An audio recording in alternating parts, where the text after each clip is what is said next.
තව අවුරුදු 10 15ක් යනකොට 50 25ක් විතර යනකොට මල්සංක ඔය පිළිකා හැදෙන එක අඩු වෙනවා ශ්‍රී ලංකාවේ. මොකද මේ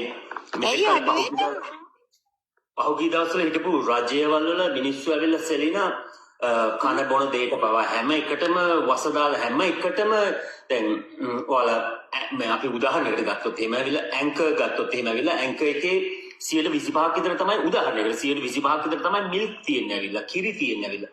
ඉතින් 75ක් මේගොල්ලන් විවිධ කෘත්‍රිම දේවල් දාලා ඒක පුරවන කිලෝ එකක් වෙන්න ඇවිල්ලා.